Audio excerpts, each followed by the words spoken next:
I'm laughing because I was reading a message from a colleague from school. You know that we are in the virtual mode. So yeah, that's how we are now. Everything is on computers, huh? It's kind of crazy. Well, anyway, so here we are again. I see that many of you did a great job on the exam, you know. Congratulations. And those who didn't get good grades, make sure that you study for the next one. But the exam was very easy, you know, very easy. Of course, I made it for me, huh? All right, so here we are. Now, I told you guys that the first 3 lessons or units were focused on general aspects of language, where we saw the definition of language. We saw how humans use language. They're the only ones who use it. Human beings are born to use language, you know?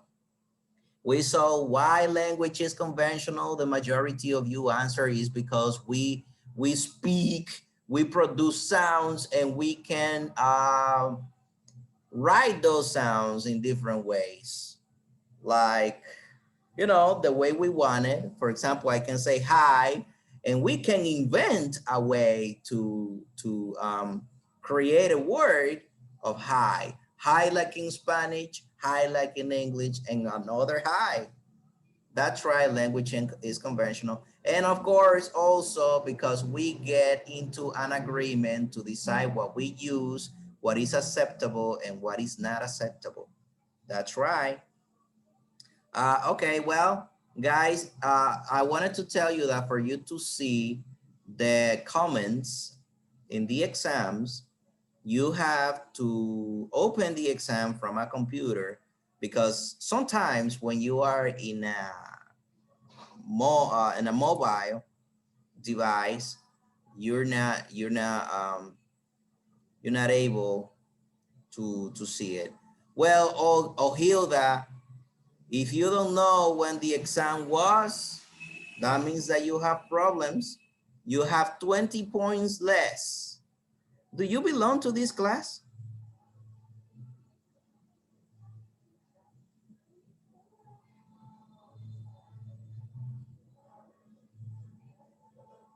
Well, it's very surprising that you didn't know that we had an exam last week.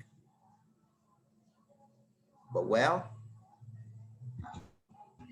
El problema fue, profe, que a él en realidad se le dañó el celular. Entonces se está conectando por Hilda una is a computadora ahora. girl or a boy? She's No, no, no, no. Ese Osiris, bro. oh, oh, serious.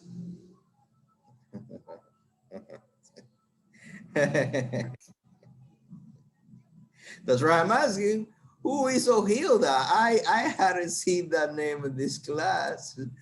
Oh, series. Oh, series. Oh, that's his mother's telephone. Oh, series. Oh, Hilda. I see. Well, and then I have a question. Well, series, you and I, we will have to talk in private, because the first question I'm going to ask you is, why didn't you get away to talk to your teacher?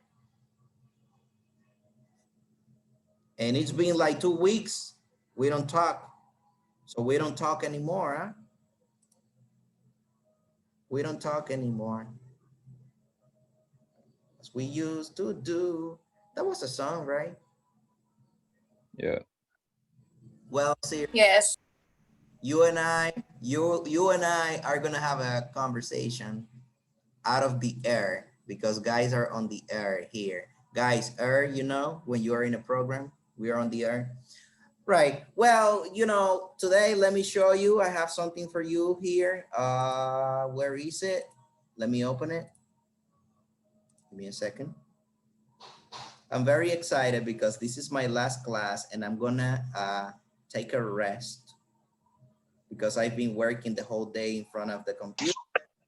When I finish here, that's it. I'm looking for the document that I want to show you. Oh, here it is. Okay, sorry. As I was saying, you know, Osiris blocked me. So as I was saying, in the first 3 units, we work with the general aspects of language, and now we are gonna go to English directly, okay? And here we have, I made up this little presentation specially for you. Oops, what's going on here? Especially for you guys. I don't know what's going on here. My computer is not working. Give me a second.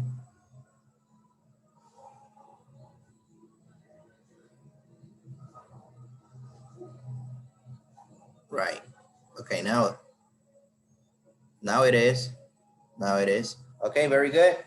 So here we are. This is Oyema University, your university. You've been here almost for 4 years. And I remember when you firstly started because I was your teacher in English 1. Okay, so here we are. Today, we are on chapter 4, unit number 4, and we are going to focus on the background of English. Okay, when we talk about, yes, Adiel, almost 4. When we talk about backgrounds, you guys know that background means to history, right? From the past, things from the past. So here we go. Now, you have to understand where English comes from, okay? So, and this is gonna be a very short class, all right? So pay attention to it. You have a word in there that says Indo-European languages, okay? So English belongs to the Indo-European languages, that language family. Now, do you guys know what Indo means? Indo-European, Indo-European, Indo. Indolence. Right. India. What about India also?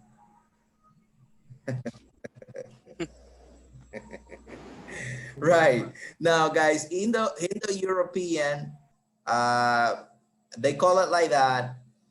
And Indo-European includes all those countries from Europe, all those countries from Asia as well, okay? And you know India is there also. So all those countries are included in this little word, Indo-European languages.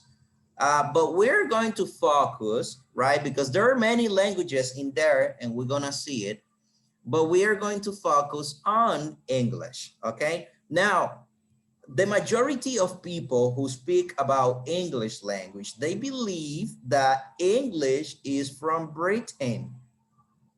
Britain, right? No, it's not. English developed there, right? The language was developed in Britain, but the language didn't originate in there. It didn't start in Britain. And guess what? Nobody knows exactly in which part of Europe, right? Which part of Europe English started. The only thing that people know is that English was spoken time before the invaders got to Britain, okay? So way time before English existed. You know that many people say that English people, that English belong to England, right? And now we discover that it's not like that. English existed way before these Germanic invaders got into Britain, right? Okay, now we don't know the exact place, but we know the area, okay? We know the area where English emerged for first time. And this area is or are the borders of the North Sea, okay? So this is the location, the area where English started, the borders of the North Sea. And now let's go to the map. Let's go to the map and let's try to discover, where the North Sea is. Okay, here we have the map. Let me take this off. I don't know that ocultar. Okay, very good. Guys, take a look at this. The North Sea, Mar del Norte in Espanol, you see, Mar del Norte. Now let's see where the North Sea is and the borders. You know the borders? Look, these are the borders. Look, las fronteras, right? Los límites, the borders of the North Sea. And what do we see in the borders of the North Sea? We see here that we have Denmark. You see Denmark here. All these places here. We have London. We have, this is United Kingdom. You see, we have Edinburgh and all that. So all these places, this is the area here. Many people say it is from Denmark, the origin. But, you know, it hasn't been confirmed. So nobody knows. The linguists, right? People who deal with history say that English emerged for first time on these borders here. But we don't know exactly where. And that's it. Who's writing? Let's see. Oh, Siri says India. Yes. Let's go back to the presentation, guys. Now you know the area where English emerged. We don't know the place exactly, okay? So keep that in mind.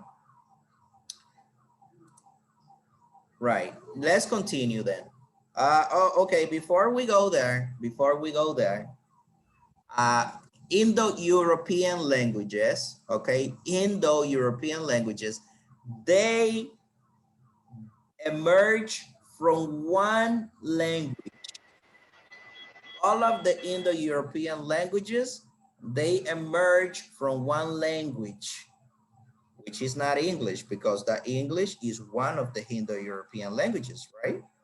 Logically. Okay, from where or from which language was that English emerged?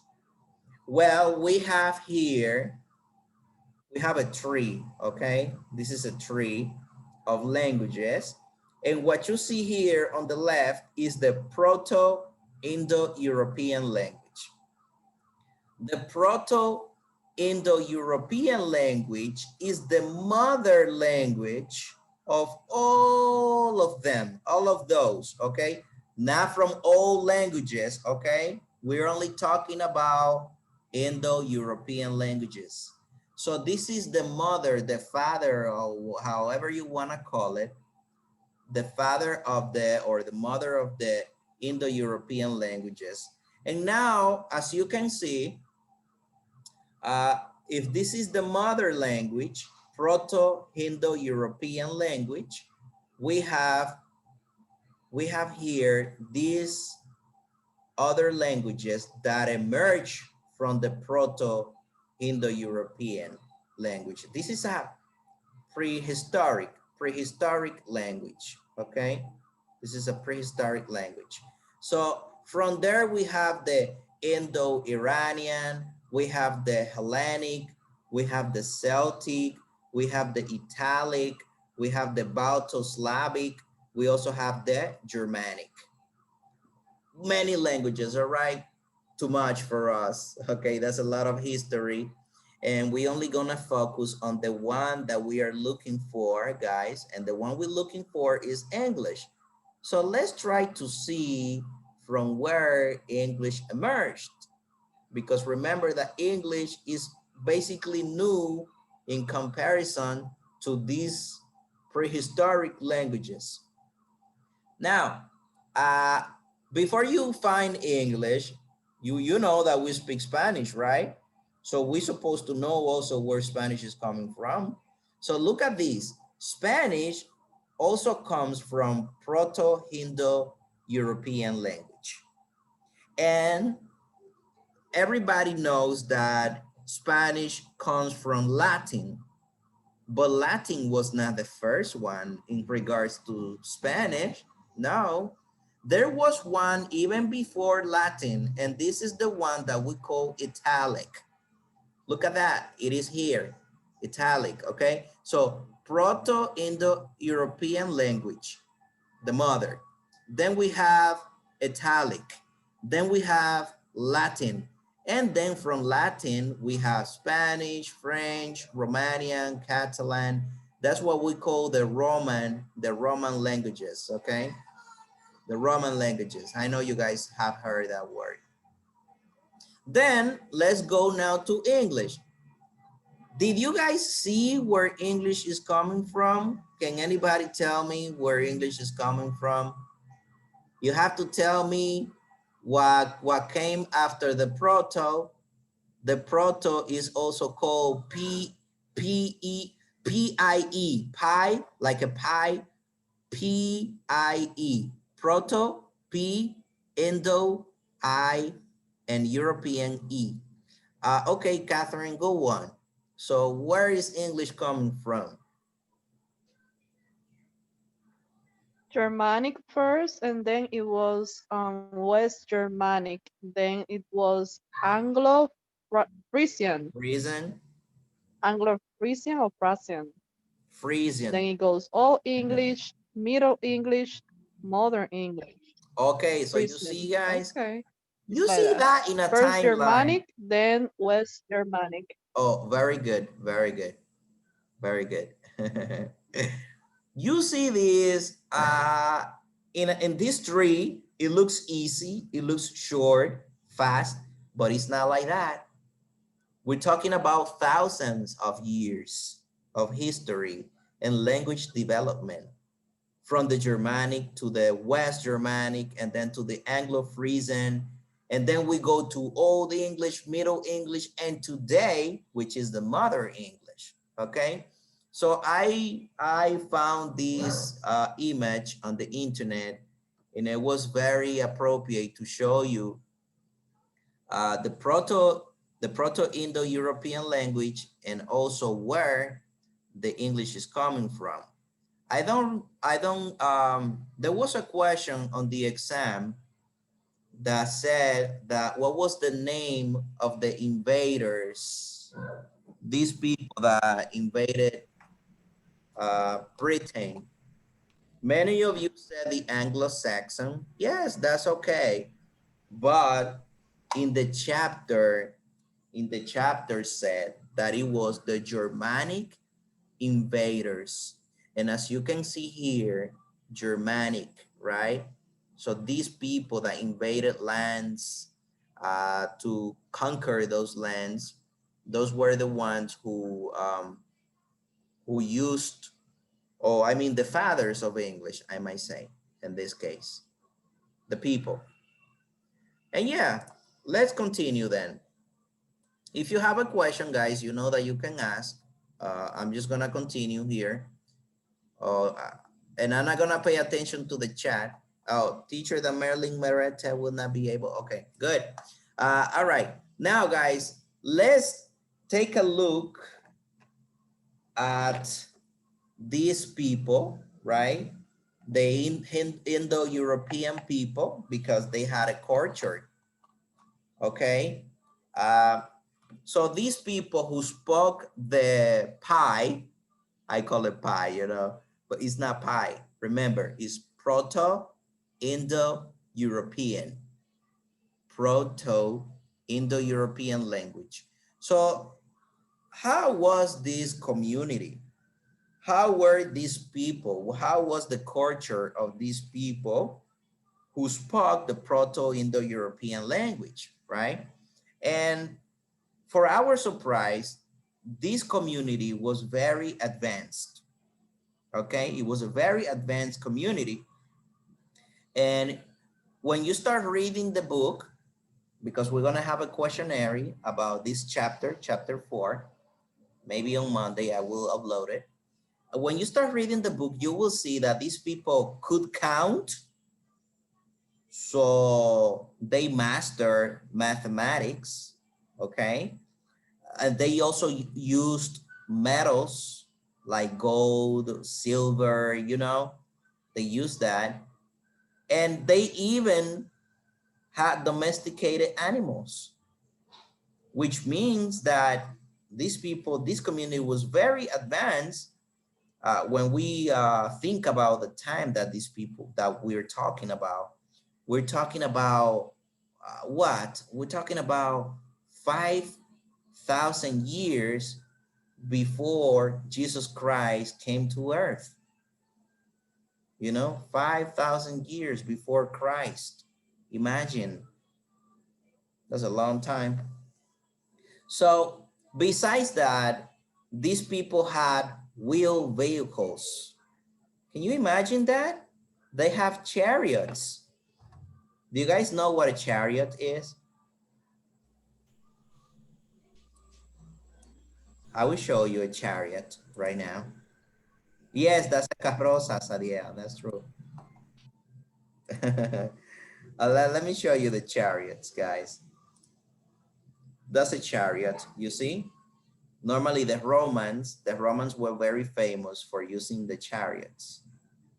So maybe the Proto-Indo-European community didn't use such sophisticated chariot, but they had, you know, because in the vocabulary, in those findings, they have words related to that. So that's right, we say that they had it. What about the religion of these people? They believed in God, okay? They did. They believed in God. And not God as we know it today, but they believe in a sky father. Sky father. They knew there was someone, something bigger than them and stronger than them on the sky, right? So for example, we have, for the Greeks, we have Zeus. For the Greeks, you know that Greeks adored Zeus. For the Romans, we have Jupiter. And for the Germanic people, we have Tweet.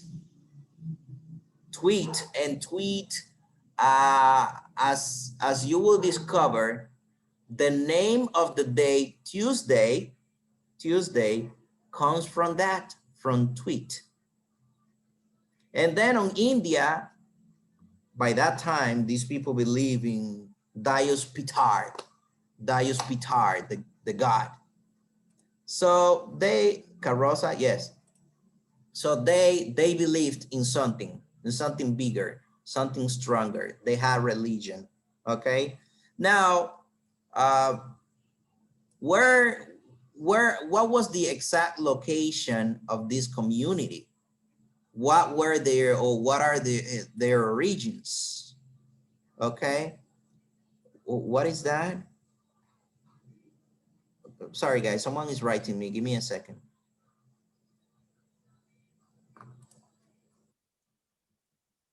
Someone, when I say someone, is someone from you, okay? Nobody knows, Osiris, that's true, right? Hey, listen guys, no one knows where these people came from or what was the location of this community, okay? The only thing is that, what's the name of these people who study history? I forget.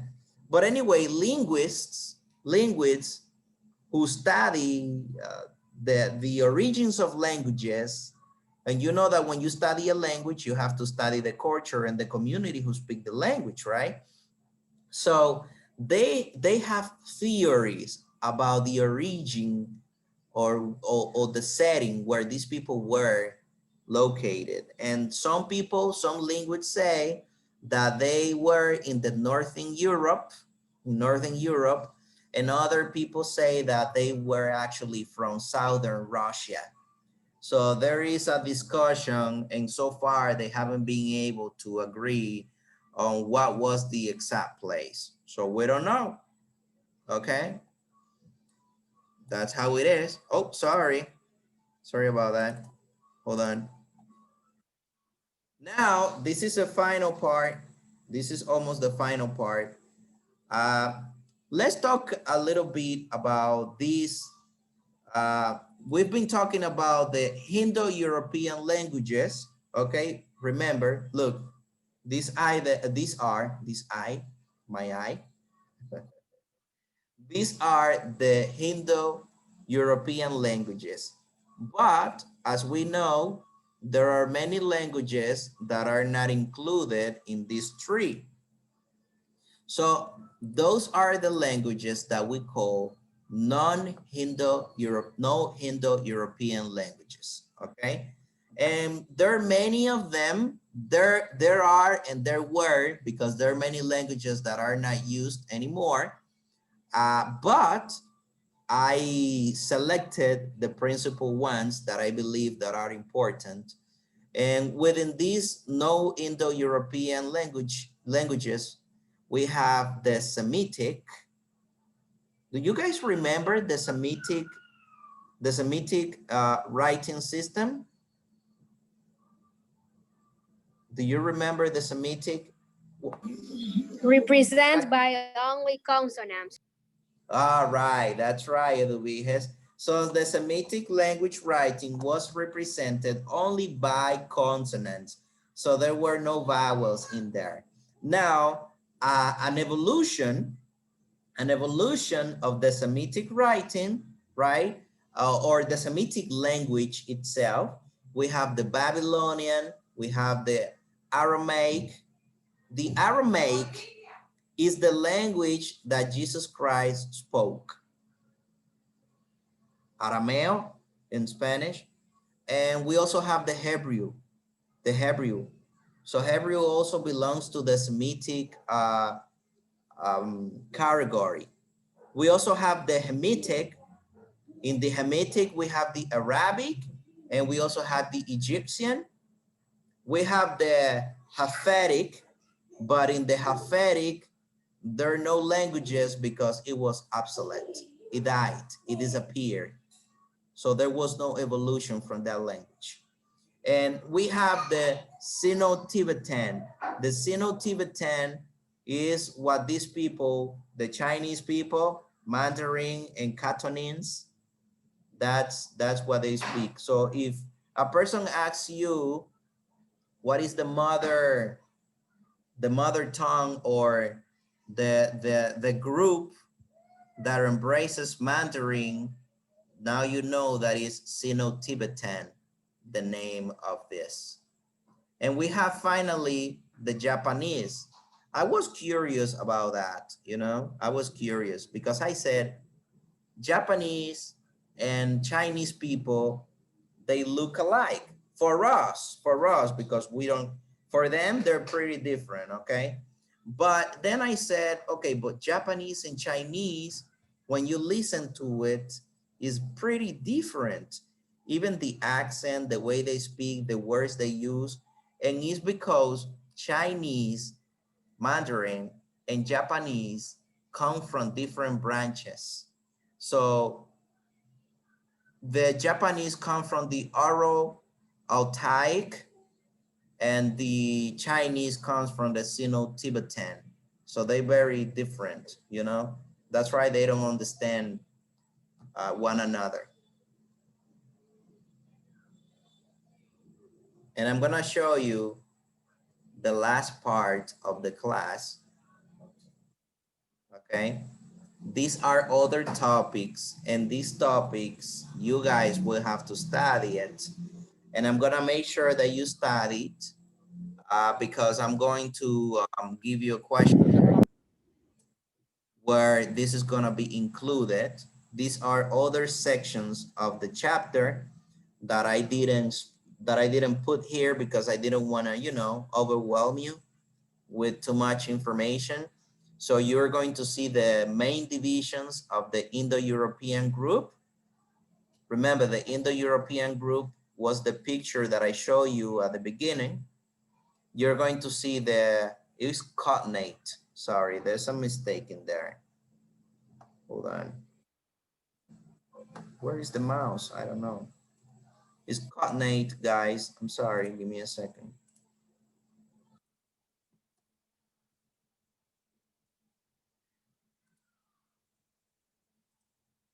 Hold on. Okay, here we go. All right. Sorry, when you are writing this, you make mistakes. Okay, here we are. So cognate words, we're gonna see a lot of cognate words. Do you guys know what a cognate is? Cognate? What is a cognate? Don't look it up on the internet. If you don't know, say you don't know. Cognate, what is a cognate?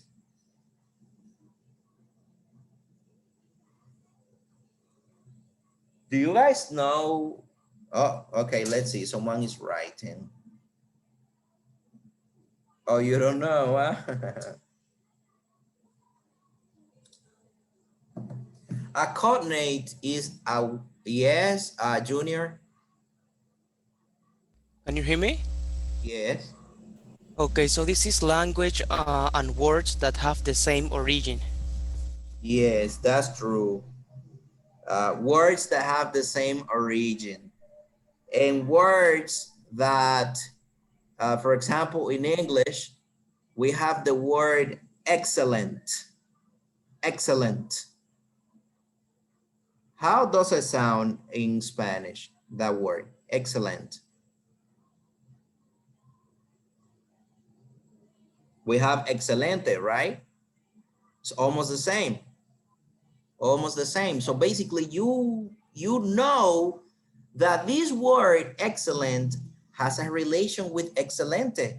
It's almost the same thing, right? So this is a cognate. This is a cognate. These are words that are used in different languages, and this word comes from a main source, from a main source. The only thing is that we transform it. But I'm gonna give you a very, very good example of what a cognate is. The word animal in Spanish, animal. How do you say that in English? Animal. Animal. Okay, animal. Okay. Animal. Animal, you say And animal. Lo escribe igualito. Lo único que cambia es simplemente la pronunciación. Yes. Comunicación, profe. Communication. Comunicación.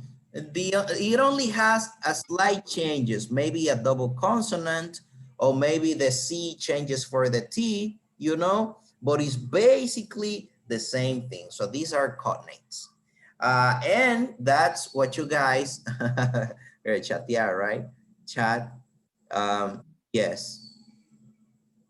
That's true, chatear, right? Yes, and you're gonna see the major changes that these languages have had. You're gonna see something about inflection. When we're talking about the different different pronunciation for words, and yes, and you're going to see how there are words that in different languages they almost sound the same, and you almost write it the same way. And that's it. That's the class for today. Perfect, perfecto, right? Junior, perfect, perfecto. Gracias. Modest, modesto.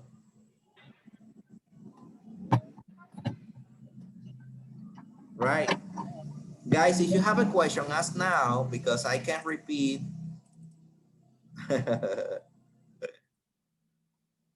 I can repeat all this if you want. Like, not exactly the same, but if you have a question, ask now so I can show you. Don't worry about this image because in the book, you have it more detailed. You have even more languages that disappeared that they didn't include it here, So So don't worry about that. Mango and mango, Jordi. That's true. Mango and mango, the fruit. So that's the code names, yes. Guys, do you have any questions so far? The class is over. I just gave you an insight. I only gave you an overview of what you're going to find in the chapter number 4, but you're gonna read it because you will have to fill the questions that are coming. I hope tomorrow is Saturday, you know, I hate Saturdays, very busy. So on Monday, I make sure that I put the questions up.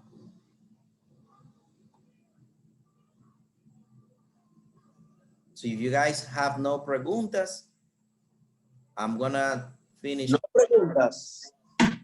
Very good. Okay, so guys, go and have dinner and I will see you tomorrow. Take care. Bye-bye. All right. Bye. Bye bye.